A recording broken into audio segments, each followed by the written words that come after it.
കരയരുത് ബാലാമണി, നിന്റെ കണ്ണുനീർ കാണാൻ ഭഗവാന് കഴിയില്ല.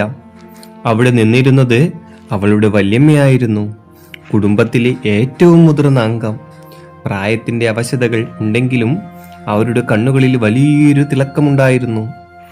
എതിർത്തു സംസാരിക്കാൻ ആരും ധൈര്യപ്പെടാത്ത ആ തറവാട്ടിലെ ഒരേ ഒരു വ്യക്തി. അവർ മെല്ലെ ബാലാമണിയുടെ അരികിലേക്ക് നടന്നു വന്നു. വിറക്കുന്ന കൈകൾ കൊണ്ട് അവളുടെ കണ്ണുനീർ തുടച്ചു. നീ വിചാരിച്ചോ നിന്നെ ഇവിടെ തനിച്ചാക്കി അവരൊക്കെ പോകുമെന്ന്? ഇത്രയും നേരം അടുക്കളയിൽ പണിയെടുത്ത നിന്റെ കൈകളിൽ നിന്ന് ചായ വാങ്ങി കുടിച്ചിട്ടും ഒരു നന്ദി വാക്കുപോലും പറയാതെ ഇവരുടെ കൂടെയല്ല നീ പോകേണ്ടത്. വല്യമ്മ തന്റെ മടിയിൽ സൂക്ഷിച്ചിരുന്ന ഒരു ചെറിയ താക്കോൽ കൂട്ടം അവൾക്ക് നേരെ നീട്ടി. ഇത് എൻ്റെ പഴയ അലമാരയുടെ താക്കോലാണ്.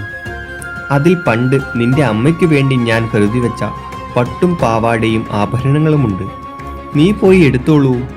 നാളെ നീയും വരുന്നുണ്ട്, പക്ഷേ അവരുടെ കൂടെയല്ല, എൻ്റെ കൂടെ. ബാലാമണി അത്ഭുതത്തോടെ വല്യമ്മയെ നോക്കി. മുത്തശ്ശി, പക്ഷേ അമ്മ സമ്മതിക്കില്ല, അവൾ വിതുമ്പിക്കൊണ്ട് പറഞ്ഞു. വല്യമ്മ ഒന്ന് ചിരിച്ചു. ഈ വീടിന്റെ ഐശ്വര്യം നീയാണെന്ന് അവർക്ക് അറിയില്ലായിരിക്കും, പക്ഷെ എനിക്കറിയാം. നാളെ പുലർച്ചെ അവർ പോയി കഴിഞ്ഞാൽ നമ്മൾ രണ്ടുപേരും മാത്രം മറ്റൊരു വണ്ടിയിൽ ഗുരുവായൂരേക്ക് തിരിക്കും. എൻ്റെ കയ്യിൽ നിന്നെ കൊണ്ടുപോകാനുള്ള പണമുണ്ട്. ഭഗവാനെ കാണാൻ നിനക്ക് ആരുടെയും അനുവാദം വേണ്ട മോളെ. നിന്റെ ഉള്ളിലെ ഭക്തിയാണ് നിന്റെ വഴി. അന്ന് രാത്രി ബാലാമണി ഉറങ്ങിയത് സന്തോഷം കൊണ്ടല്ല, മറിച്ച് ഭഗവാൻ തന്റെ വിളി കേട്ടു എന്ന ഉറപ്പോടെയാണ്. പുറത്ത് ബന്ധുക്കൾ യാത്രയുടെ ഒരുക്കങ്ങൾ നടത്തുമ്പോൾ പൂജാമുറിയിലെ കൃഷ്ണന്റെ ചുണ്ടിൽ ഒരു ചെറിയ പുഞ്ചിരി വിരിഞ്ഞതുപോലെ അവൾക്ക് തോന്നി. അടുത്ത ദിവസം പുലർച്ചെ എല്ലാവരും പോയി കഴിഞ്ഞ് മുറ്റത്ത് ഒരു ടാക്സി വന്നു നിന്നു. വല്യമ്മയും ബാലാമണിയും പട്ടുടുത്ത് ഇറങ്ങി വന്നു.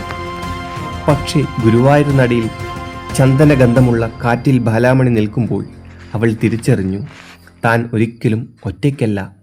തന്നെ സ്നേഹിക്കാൻ ഒരാളെങ്കിലും ഈ ഭൂമിയിൽ ഉണ്ടെന്ന്.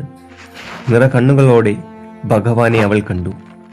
ഭഗവാനോട് തൻ്റെ വിഷമങ്ങൾ എല്ലാം പ്രാർത്ഥിച്ച് തിരിഞ്ഞു നോക്കിയപ്പോഴേക്കും വല്യമ്മയെ കാണാനില്ല. വല്യമ്മ എവിടെ പോയി?